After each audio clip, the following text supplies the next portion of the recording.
नमस्कार दोस्तों, हमारे YouTube चैनल में आप सभी का स्वागत है।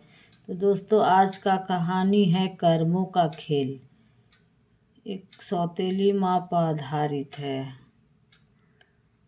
सच्ची सीख देने वाली भावनात्मक कहानी है। दोस्तों, कहते हैं ना, जैसा कर्म करोगे वैसा ही फल पाओगे। कभी जल्दी कभी देर से, लेकिन कर्म का हिसाब जरूर होता है। आज हम आपको एक ऐसी कहानी सुनाने जा रहे हैं जो एक सौतेली माँ, एक मासूम बच्ची और कर्मों के अटल नियम पर आधारित है।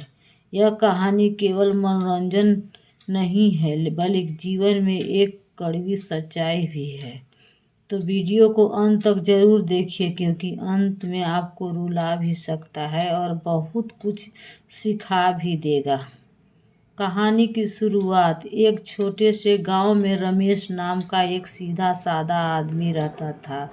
उसकी पहली पत्नी को देहांत बहुत पहले हो गया था। पीछे रह गई थी उसकी 5 साल की छोटी सी बच्ची पायल। रमेश दिन रात मेहनत करता था, लेकिन एक बच्ची को माँ का प्यार भी चाहिए होता है। गांव वाले के कहने पर रमेश ने दूसरी शादी कर ली। उसकी दूसरी पत्नी का नाम था सुनीता। सौतेली माँ का असली चेहरा शादी के पहले सुनीता बहुत मीठी थी, पायल से प्यार से बात करती थी। सबको लगा वाह कितनी अच्छी औरत है। लेकिन शादी के कुछ ही दिनों बाद उसका असली रूप सामने आने लगा।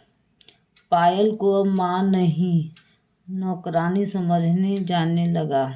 सुनीता उससे हर बात पर डांटती, गलती ना हो तभी भी सजा देती।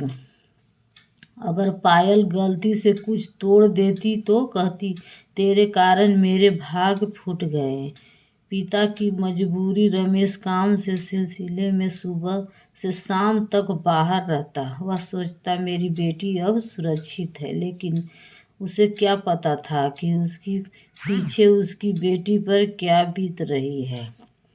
पायल डर के मारे कुछ बोल भी नहीं पाती थी। मासूम की चुप्पी सुनीता पायल को बासी खाना देती, पुराने कपड़े पहनाती। अगर पायल रो देती तो कहती, रो मत वरना तेरे बाप को कह दूंगी कि तू बहुत बदतमीज है। धीरे धीरे पायल की मुस्कुराहट खो गई। उसकी आंख को हमेशा डर लगने लगा। कर्मों का बीज। सुनीता को लगता था कि वह जो कर रही है उसे कोई नहीं देख रहा है, लेकिन वह भूल गई थी कि भगवान सब देख रहा है। हर आंसू, हर दर्द, हर आह, सब कर्म बनकर लौटने के लिए जमा हो रहे थे। समय का बदलाव। कुछ साल बीत गया। पायल 15 साल की हो गई थी। वह पढ़ाई में बहुत तेज थी, लेकिन सुनीता उसे पढ़ने नहीं देती। कहती, लड़कियों को पढ़कर क्या मिलेगा, लड़कियों को पढ़ाकर क्या मिलेगा। रमेश ने जब जिद की तब जाकर पायल स्कूल जा पाई। एक दिन रमेश अचानक बीमार पड़ गया। इलाज में सारी जमा पूंजी लग गई। अब घर की जिम्मेदारी सुनीता पर आ गई, लेकिन वह कमजोर थी और घमंडी थी। धीरे धीरे घर की हालत बिगड़ने लगी, कर्म लौटने लगे।